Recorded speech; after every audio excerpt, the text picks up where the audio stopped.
مبتلا ہے وہ چاہتا ہے کہ دل سے گناہوں کی جو پراکندگی جمی ہوئی ہے وہ دور ہو جائے اور بندے کا مقام بلند ہو جائے، تو اس پتھر سے نصیحت حاصل کرے جو حضرت ابراہیم کے قدم کو لگا، یا اس کتے سے نصیحت حاصل کرے جو اصحاب کہف کے ساتھ رہا۔ وہ تھا تو کتا مگر خوش نصیب ایسا ہوا کہ اللہ نے مقام اتنا بلند کیا کہ جب اصحاب کہف جنت میں جائیں گے تو کتا بھی جنت میں جائے گا۔ تو معلوم ہوا کہ جو لوگ بزرگوں کی بارگاہ میں آ جاتے ہیں وہ خوش نصیب ہو جاتے ہیں، اللہ ان کا مقام جنت بنا دیتا ہے۔ نعرہ تکبیر، نعرہ رسالت، علماء اہل سنت، فیضان صاحب عرف، عرص مقدس۔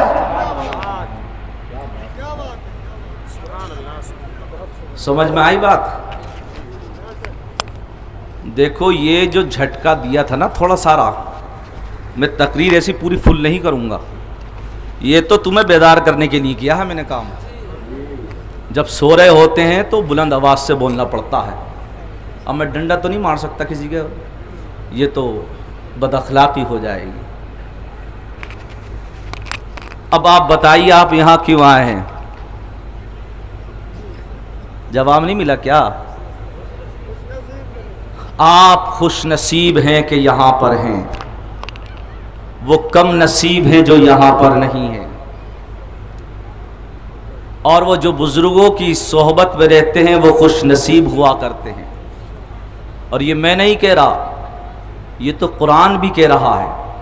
اس پر میں نے آپ کو بہت سی دلیلیں دی قرآن سے ابھی، لیکن اللہ خود فرماتا ہے سورہ یونس میں، یا ایھا الذین آمنوا اتقوا اللہ وکونوا مع الصادقین، اے ایمان والو اللہ سے ڈرو اور سچوں کے ساتھ ہو جاؤ۔ یہ جو میں نے کہا کہ خوش نصیب ہونا، اس کو تم یوں سمجھ لیجئے کہ جس طرح دنیا کے اندر ایمان ملنا سب سے بڑی نعمت ہے، اور اس کی حفاظت تمہیں کرنا ہوگی، کیونکہ بندے کا مسلمان ہونا الگ ہے، اور سب سے مشکل اگر ہے تو مسلمان ہو کر مرنا ہے۔ بے شک حق ہے، بہت خوب، بہت خوب، بہت اچھا اشارہ ہے۔ سب سے مشکل کام ایمان ہو کر مسلمان ہو کر مرنا ہے، اسلام پر خاتمہ ہے۔ یہ جو دنیا کے اندر الگ الگ لباسوں میں، رنگ برنگ کے لباسوں میں گھوم رہے ہیں، جو تمہیں نیک لوگوں کی صحبت سے بچا رہے ہیں، ان کے لیے پیغام، اور جو یہاں آئے ہوئے ہیں ان کے لیے بھی پیغام۔ ایمان سب سے بڑی دولت کا نام ہے، اور اسے بچانا ہر مسلمان کی ذمہ داری ہے۔ اور دوسری سب سے قیمتی دولت مسلمان کے پاس ہے، وہ ہے اس کے اعمال۔ کیا؟ اس کے اعمال۔ اتقوا اللہ، اللہ سے ڈرو۔ اس کی تفسیر علماء نے یوں کی ہے کہ نیک اعمال کرو۔ کیا کرو؟ نیک اعمال کرو۔ پہلی قیمتی چیز جو تمہیں ملی ہے وہ ہے ایمان، اور دوسری قیمتی چیز جو تمہارے پاس ہے وہ ہے تمہاری نماز، روزہ، حج، زکوٰۃ، صدقات و خیرات۔ یہ تمام عبادات، ذکر و اذکار، اوراد و وظائف۔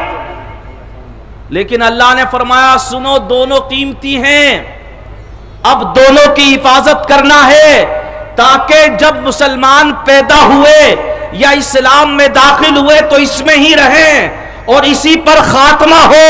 تو رب نے فرمایا اگر چاہتے ہو کہ ایمان بھی سلامت رہے، اعمال بھی اللہ کی بارگاہ میں قبول ہو، وَكُونُوا مَعَ الصَّادِقِينَ، سچوں کے دامن میں رہا کرو، کیونکہ جب سچوں کے دامن میں رہو گے ایمان بھی سلامت رہے گا، اعمال بھی مقبول بارگاہ ہو جائے گا۔ بے شک سبحان اللہ۔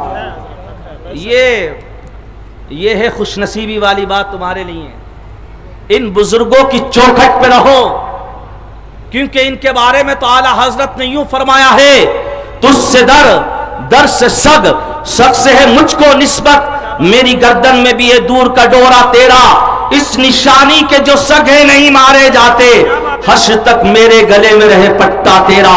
قسم بخدا جس طرح حضور اعلیٰ حضرت نے اس پٹے پر رشک کیا ہے کہ یہ قادری سلسلے کا پٹا میری گردن میں پڑا ہے، اگر تم نقشبندی ہو، چشتی ہو، سہروردی ہو یا کسی بھی بزرگ سے وابستہ ہو اور غلامی کا پٹا گلے میں پڑا ہے تو یہ جو نفس تمہارا تمہیں گناہوں کی طرف لے جاتا ہے، یہ بزرگ ہوتے ہیں کہ جن کی نسبت سے تمہارے گلے میں غلامی کا پٹا پڑا ہے، جب دیکھتے ہیں کہ یہ نفس بہک رہا ہے، یہ پٹا کھینچتے ہیں اور تمہیں پھر سے راہ راست پر لا کر ڈال دیتے ہیں۔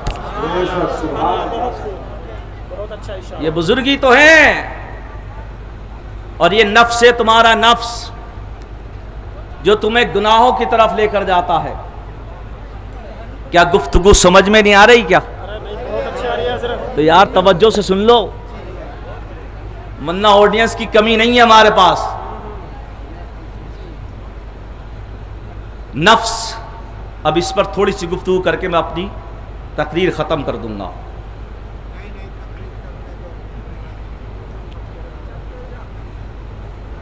ابھی کریں گے، ابھی اتنی جلدی نہیں بیٹھیں گے جب تک دوسرے مقرر نہیں آ جائے، ہمارے مین خطیب۔ ابھی آپ ان کو میرے بعد ان کو، میں تو ماحول بنا رہا ہوں ان کے لیے، میں کہاں بولتا ہوں، میں تو ایسی طالب علم آدمی۔ نفس، آپ جانتے ہو یہ نفس، اس کی حقیقت معلوم ہے، کتے سے بھی بدتر ہے۔ کس سے؟ ارے کچھ تو سیکھ کے جاؤ۔ نفس کی حقیقت کتے سے بھی بدتر ہے، اور اس نفس پر کنٹرول کرنا بڑا مشکل کام ہے، اور اس پہ اگر کنٹرول کر لیا تو بشارتیں بھی بہت ہیں۔ یہاں آنے سے ان کو کس نے روکا جو یہاں آتے رہے ہیں؟ کسی کی مجبوری ہوگی، کوئی حاجت ضرور ہوگی کسی کی، لیکن وہ لوگ جو نہیں آتے رہے ہیں ان کو کس نے روکا؟ جو شہر میں رہتے ان کو کس نے روکا؟ اس نفس نے روکا۔ تمہیں عبادتوں سے کون روکتا ہے؟ یہ نفس تمہارا روکتا ہے۔ کون روکتا ہے؟ نفس روکتا ہے۔ نفس عبادتوں میں رکاوٹ پیدا کرتا ہے۔ کس طریقے سے؟ اس طریقے سے کیا ہوگا، جا کر 4-5 مقرر آئیں گے، تقریر کریں گے، 2-4 گھنٹے ہم جاگیں گے، یہ نفس کے بہکاوے جو تمہیں سستی دلاتا ہے، جو تمہیں لاپرواہ بناتا ہے، جو تمہیں غفلت کی طرف لے کر جاتا ہے، جو تمہیں ایسی محفلوں میں آنے سے روکتا ہے، جو تمہیں بزرگوں کی صحبت سے روکتا ہے، یہ تمہارا نفس ہے، اور اس نفس پر ہی کام کرنا ہے۔ بس یہی گفتگو کا سب سے اہم ہے۔ یہ جو دنیا کی محبت تمہارے دل میں پیدا ہو رہی ہے، یہ نفس کا کام ہے، تمام حاوی ہوئی ہوئی ہے تمہارے اوپر، سب کچھ اسی کو سمجھ لیا ہے، اپنے نفس کی پیروی میں لگا ہوا ہے انسان، اور مسلمان بھی ہے۔ اب دیکھیے آپ رمضان میں آپ کتنی ڈٹ کر عبادت کر رہے تھے، فجر کی نماز ایسے پڑھ رہے تھے جیسے جمعے کی نماز ہو رہی ہے، پڑھ رہے تھے نہیں پڑھ رہے تھے؟ پھر ظہر ایسے پڑھ رہے تھے جیسے جمعہ ہو رہا ہے، تراویح کی نماز نفل نماز ہے، ایسے پابندی سے پڑھ رہے تھے، اللہ اکبر۔ شروع کے 10 دن تو ایسا لگ رہا تھا کہ مسلمان جاگ رہے ہیں، اور پابندی سے پوری رات، یعنی 2 گھنٹے 3 گھنٹے جو ہے آپ تراویح کی نماز پڑھ رہے ہیں، پھر رات بھر جاگ رہے ہیں، اور آپ صبح اٹھ کر سحری کھا رہے ہیں۔ ہاں تو کوئی بات نہیں، تراویح کو اگر نفل کہا ہے تو کوئی اس میں غلطی والی بات نہیں ہے، آپ پوچھ سکتے ہیں، سنت نفل کو بھی شامل ہوتی ہے، ٹھیک ہے۔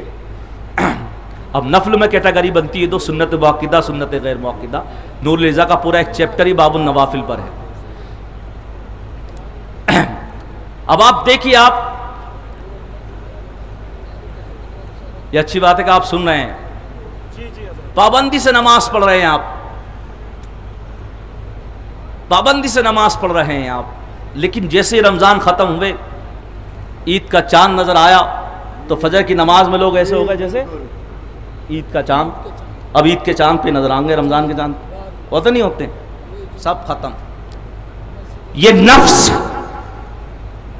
جس نے تمہیں لاپرواہ بنایا، یہ نفس ہے تمہارا جو تمہیں عبادتوں سے روکتا ہے۔ اگر تم چاہتے ہو کہ اس نفس پر قابو پایا جائے تو آؤ، اس نفس پر قابو پانے کے لیے کچھ علاج ڈھونڈا جائے، کیونکہ ہم نے مرض پکڑ لیا ہے، اور مرض یہ ہے کہ انسان اپنے نفس کی اتباع کر رہا ہے، خواہشات کی پیروی کر رہا ہے۔ اس نفس کا علاج کیا ہے؟ آؤ میں تمہیں بتاتا ہوں اس نفس کا علاج کیا ہے۔ اب دیکھو یہ نوجوان طبقے یہاں پر جتنے چہرے دکھ رہے ہیں، اس طرف ایک مثال دیتے ہوئے پھر میں اس کی مثال دیتا ہوں۔ یہ نوجوان چہرے ہیں، یہ بڑا اچھا کام کرتے ہیں، نماز پڑھتے ہوں گے کچھ، لیکن کچھ ایسے نوجوان ہیں آج کے دور میں کہ جو اللہ کی یاد سے بالکل غافل ہیں، اور ان کا سارا ٹائم موبائل میں جا رہا ہے۔ کس پہ جا رہا ہے؟ ریلز بنانے میں، اسٹیٹس بنانے میں، ویڈیوز بنانے میں، سوشل میڈیا کو ٹائم اتنا دے رہے ہیں کہ جیسے ساری چیزیں یہ سوشل میڈیا ہی ہے۔ گھر میں ماں باپ سے بات چیت نہیں ہے، سوشل میڈیا پہ ہزاروں فرینڈس ہیں، محلے میں کوئی دوست نہیں، کوئی جانتا تک نہیں ہے، لیکن سوشل میڈیا پہ صاحب اس کے لاکھوں فالوورز ہیں، اسی میں پورا وقت جا رہا ہے، اپنا وقت برباد کر رہا ہے۔ اے انسان، اے مسلمان، اگر تو اسی طرح اپنے نفس کی پیروی کرتا رہا تو ان قریب تیرا بھی انتقال ہونے والا ہے۔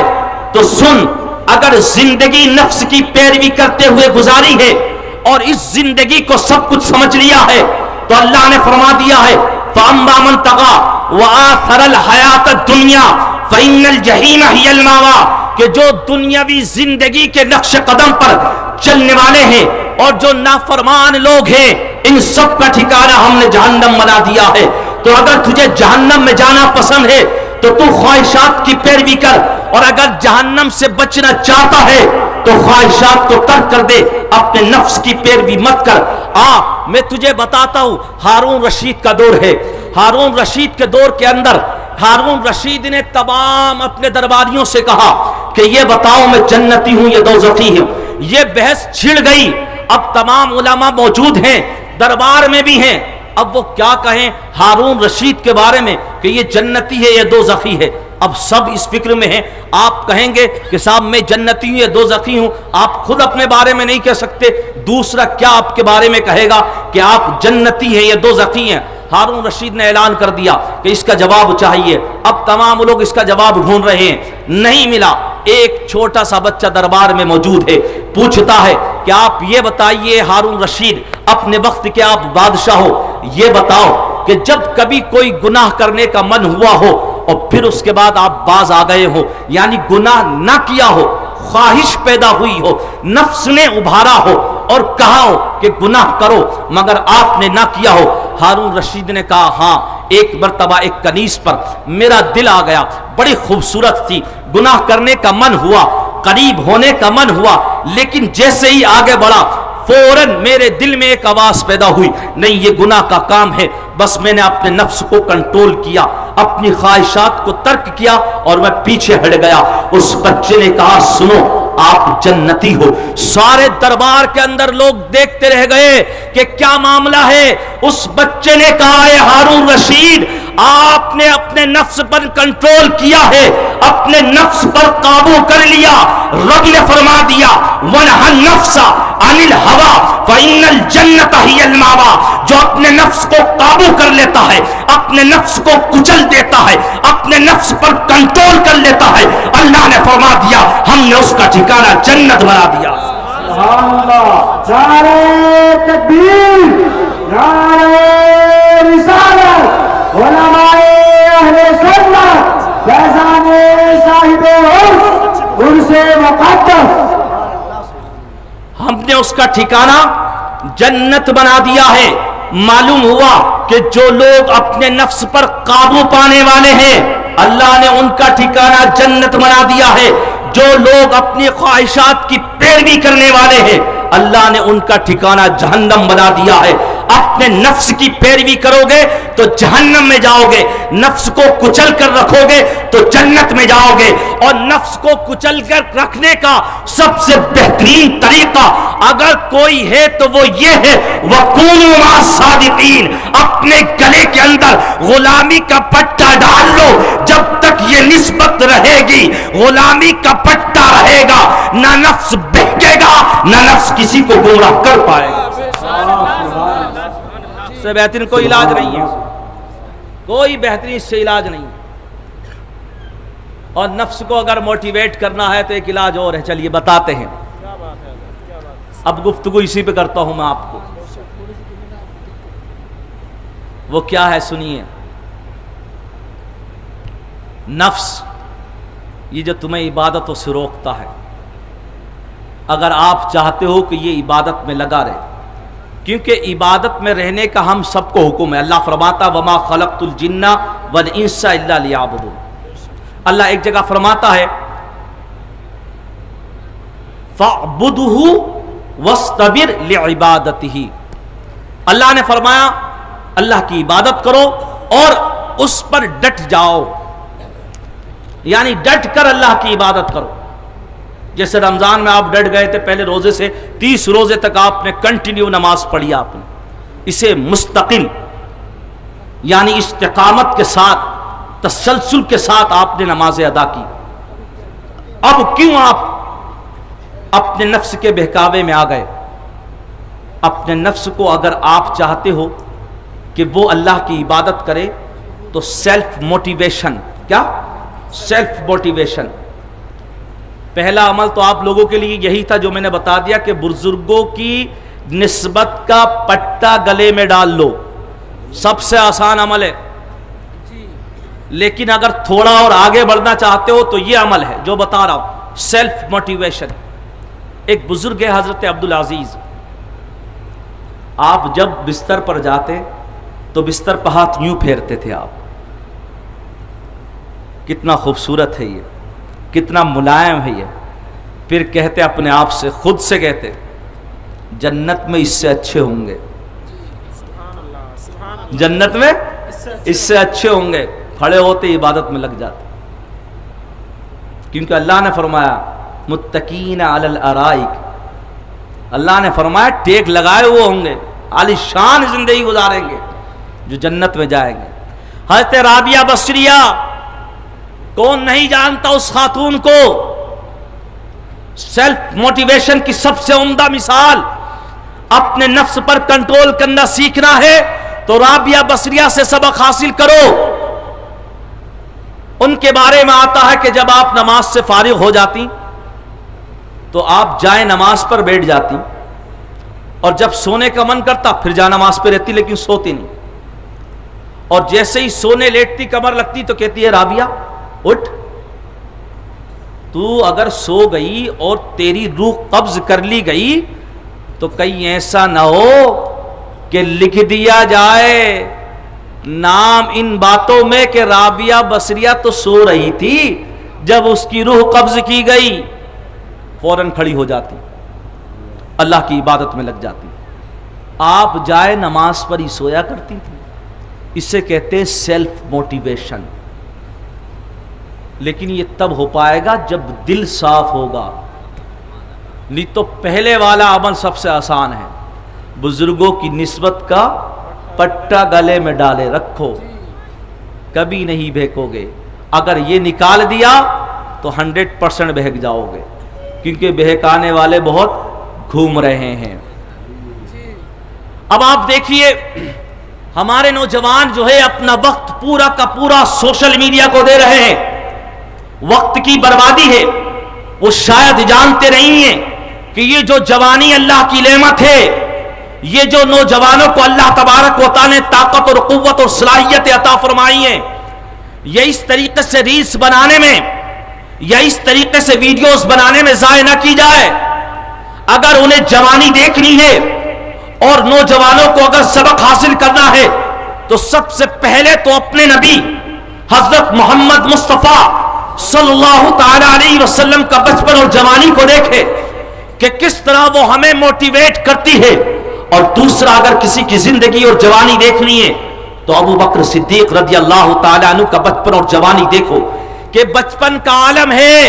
باپ ابو قحافہ ایک پتلے کے سامنے کھڑا کرتے ہیں، لیکن یہ بچہ جس کا نام ابو بکر صدیق ہے پتھر اٹھاتا ہے، اپنے ذہن کا صحیح استعمال کرتا ہے اور پتھر اس بت کے منہ پر مار کر یہ پیغام دے دیتا ہے کہ اللہ نے جب عقل دی ہے تو بس یاد رکھو، اگر عبادت کسی کی جا سکتی ہے تو وہ اللہ کی ہے، دنیا میں کسی بت کے آگے یہ سر جھک نہیں سکتا۔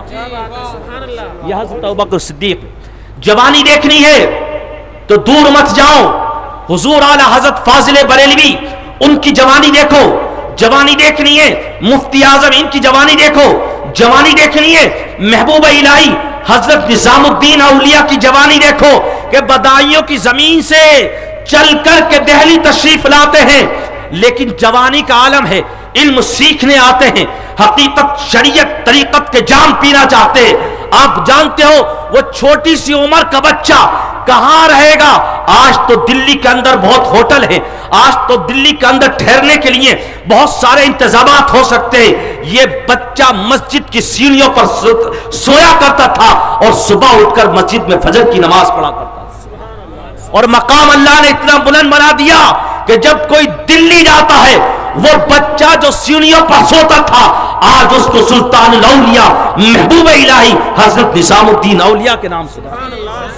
تجھے جوانی دیکھنی ہے تو دور مت جا, مفتی سمر صاحب کی جوانی کو دیکھ کہ اللہ تبارک و تعالی نے کیسی جوانی عطا فرمائی ہے کہ آج ایک دو نہیں بلکہ ہزاروں کی تعداد میں لوگ یہ چاہتے ہیں کہ میرا بچہ اگر بنے تو مفتی سمر صاحب کی طرح بنے. جوانی دیکھنی ہے تجھے.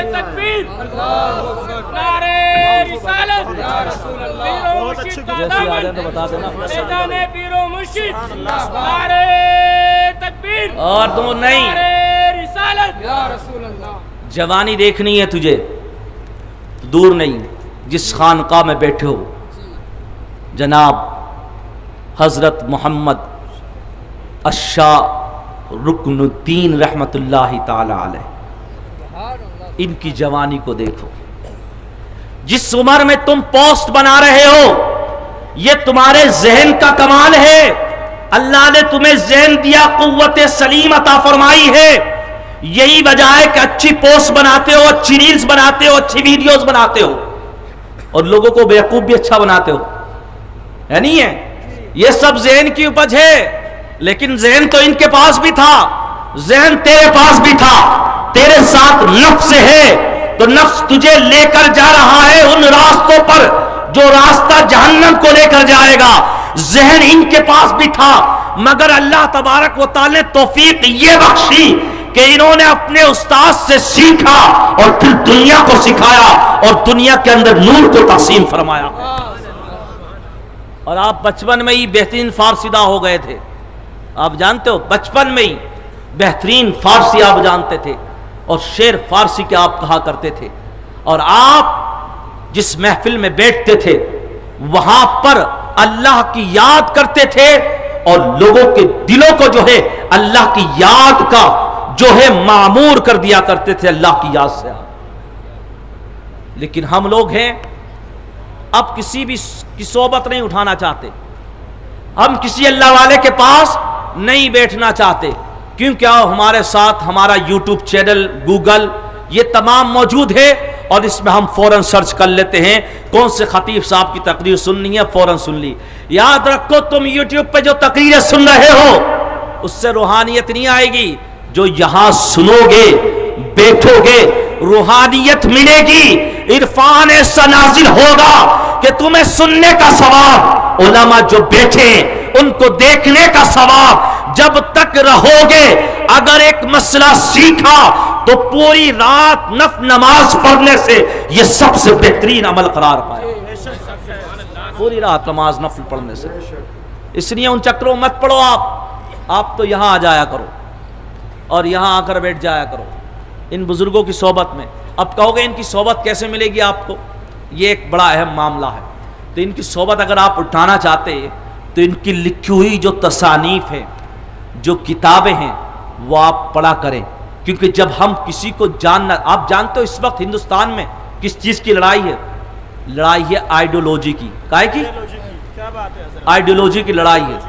آپ کو شاید جلدی سمجھ میں نہ آئے, پڑھا لکھا طبقہ جلدی سمجھے گا. آئیڈیولوجی کی پڑھائی ہے, یہ دو نظریوں کی پڑھائی ہے. اور دو نظریے جب ہوتے ہیں تو جنگیں بھی ہو جایا کرتی ہیں. جیسے مارکہ کربلا دو نظریوں کی لڑائی تھی, یاد رکھو. اسی طریقے سے مارکہ بدر ہے, دو نظریوں کی لڑائی تھی. آج ہندوستان کے اندر دو نظریوں کی لڑائی چل رہی ہے، لیکن اگر تم چاہتے ہو کہ کسی شخص کی آئیڈیالوجی، اس کے نظریوں کو جانچا جائے تو اس کی لکھی ہوئی تحریروں کو پڑھا جائے. جب اس کی تحریریں پڑھو گے تو سمجھ میں آئے گا کہ اس کی آئیڈیالوجی کیا ہے. اچھی لگے گی تو قریب ہو جانا، اور یہ قربت تمہیں اللہ والوں سے ملا دے گی، اور اللہ والوں کی قربت تمہیں اللہ سے ملا دے گی. اللہ والوں کی قربت تمہیں اللہ سے ملا دے گی. وہ لوگ جو اللہ والوں کی صحبت سے دور ہیں، در حقیقت وہ اللہ سے دور ہے. وہ لوگ جو اللہ والوں سے قریب ہیں، حقیقت میں وہ اللہ سے قریب ہیں. جو کسی مخدوم کا خادم ہوتا ہے، در حقیقت آگے چل کر وہ مخدوم بنتا ہے اور پوری دنیا اس کی خادم ہو جایا کرتی. اس لیے زندگی گزارنا ہے تو خادم بن کر گزارو. ایک وقت ایسا آئے گا کہ تم مخدوم ہوگے، پوری دنیا تمہاری خادم نظر آئے گی. یہ وہ سبق ہے جو تمہیں آج دیا گیا.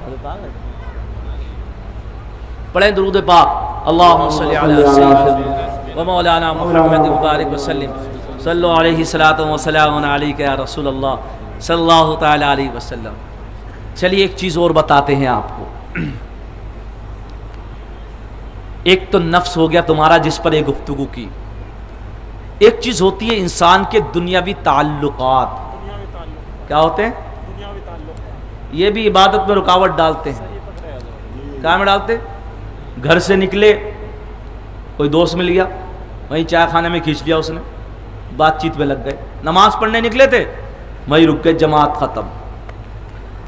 اسی طریقے سے گھر کی پرابلمز، بیوی کی محبت، بچوں کی محبت، ماں باپ کی خدمت، یہ سب دنیاوی تعلقات ہیں. اور یہ تمہاری عبادت میں رکاوٹ بنتے ہیں. یہ میں اپنی طرف سے نہیں کہہ رہا ہوں، امام غزالی نے منہاج العابدین میں لکھا کہ عبادت میں رکاوٹ جو چیزیں بنتی ہیں ان میں ایک نفس ہے اور دوسرا دنیاوی تعلقات. اب دنیاوی تعلقات تمہاری عبادت میں رکاوٹ بنتے ہیں. اس کی مثالیں تو یہ ہے کہ گھر سے نکلے، کوئی دوست مل گیا، کبھی بیوی کی محبت، کبھی بچے کی محبت. آؤ اس پر ایک چھوٹا سا واقعہ سناتا ہوں. حضرت امام حسن رضی اللہ تعالی عنہ اپنے بابا جان حضرت علی رضی اللہ تعالی عنہ سے پوچھتے ہیں کہ بابا جان یہ بتاؤ کیا تمہیں ہم سے محبت ہے؟ حضرت علی نے فرمایا بیٹا کیسی بات کرتے ہو، تم سے محبت ہے. فرمایا پھر امام حسین سے؟ کہا ان سے بھی محبت ہے. کہا ماں حضرت فاطمہ الزہرا رضی اللہ تعالی عنہ سے؟ کہا ان سے بھی محبت ہے. کہا پھر نانا جان؟ کہا ان سے بھی محبت. کہا اللہ سے؟ کہا ان سے بھی محبت ہے، اللہ سے بھی. کہا سب سے محبت؟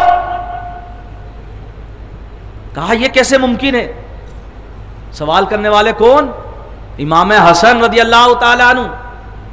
اور سوال دے کس کو رہے ہیں، جواب کس سے چاہیے؟ حضرت علی سے، جن کے بارے میں آقا صلی اللہ تعالی علیہ وسلم نے فرمایا انا مدینۃ العلم وعلی بابها، میں علم کا شہر ہوں اور علی اس کا دروازہ ہے. حضرت علی سے سوال ہو رہا ہے کہ اتنی محبت ہے. توجہ آپ لوگوں کی، اتنی محبت ہے ایک ساتھ جمع.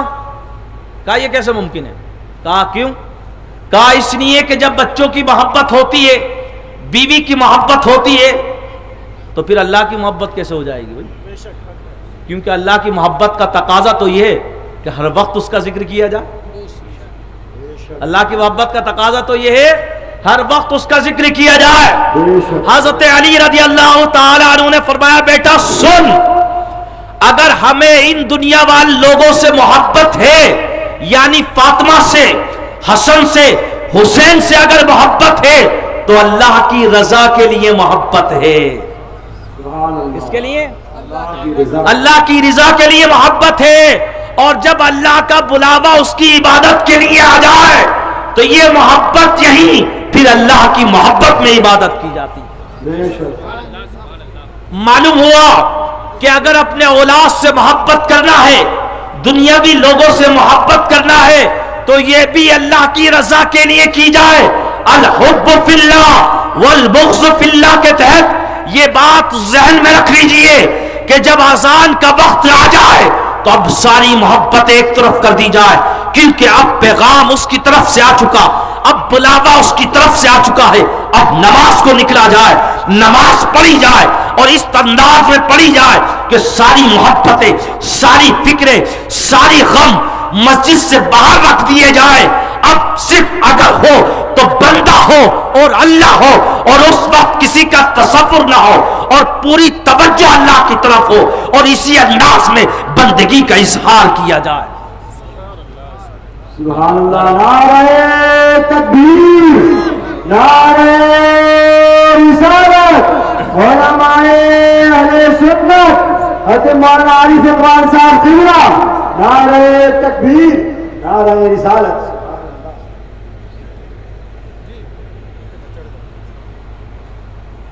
حضرت آ چکے ماشاءاللہ، بہترین خطاب کرتے ہیں، اور میں بھی اپنی تقریر کو اب سمیٹے دیتا ہوں۔ تو آپ سمجھ گئے ہوں گے کہ عبادت میں رکاوٹیں جو چیز بنتی ہیں وہ ہے ایک نفس اور دوسرے آپ کے دنیاوی تعلقات۔ اگر ان دونوں پر کنٹرول کرنا ہے تو میں نے آپ کو بتا دیا، نفس پر کنٹرول کرنا ہے۔ اگر آپ کا نفس آپ کو بہکا رہا ہے تو ان بزرگوں کی غلامی کا پٹا گلے میں ڈال دو، آپ کچھ مت کرو، سب سے آسان وظیفہ۔ اور سنو، یہ جو تمہیں شیاطین کے وسوسے آتے ہیں نا، اب کہتے ہو ان وسوسوں سے کیسے بچیں؟ تو رابعہ بصریہ رضی اللہ تعالی عنہا سے پوچھا کسی نے کہ یہ بتاؤ شیطان کو دشمن جانتی ہو، اللہ سے محبت کرتی ہو؟ کہا ہاں اللہ سے بہت محبت ہے۔ کہا شیطان کو دشمن جانتی ہو؟ تو جانتے ہو کیا جواب دیا تھا حضرت رابعہ بصریہ رضی اللہ تعالی عنہا نے؟ فرمایا کون شیطان؟ ہم اللہ کی محبت میں اتنے ہیں کہ ہمیں دشمنوں کا پتہ ہی نہیں کہ کون ہمارا دشمن ہے۔ ایک یہ طریقہ ہے، اگر تمہیں اللہ سے محبت ہے تو شیطان سے کوئی مطلب نہیں ہونا چاہیے، تمہیں اللہ کی محبت میں لگ جاؤ۔ کون شیطان؟ ایک طرف، اور اپنے نفس پر کنٹرول رکھو، دنیاوی تعلقات کم کرو، ان اللہ والوں سے کچھ سیکھو۔ انہوں نے اپنی جوانی جو گزاری ہے وہ کسی نہ کسی بزرگ کی صحبت میں رہ کر یہ اس لائق بن گئے کہ شروع میں خادم دکھتے ہیں، بعد میں یہی ہمیں مخدوم نظر آتے ہیں۔ سمجھ رہے ہیں؟ تو بس یہی کہنے کا مقصد ہے کہ تم ادنا ہو، اگر چاہتے ہو کہ اعلیٰ بنا جائے تو کسی کے قدموں میں رہا کرو۔ جب اس کے قدموں میں رہو گے، خدمت کرتے رہو گے، یہی خدمت تمہیں ایک دن مخدوم بنا دے گی، اور یہی مخدوم کی صحبت یعنی اللہ والوں کی صحبت تمہیں اللہ سے ملا دے گی، اور جو اللہ سے مل جایا کرتا ہے اس کا مقام سب سے بلند و بالا ہو جائے گا، ہے نہیں ہے؟ تو بس یہی چند باتیں تھی جو گفتگو کی میں نے، اور اگر کوئی غلطی ہوئی ہو مولا معاف فرمائے۔ استغفر اللہ ربی من کل ذنب واتوب الیہ وما علینا الا البلاغ المبین۔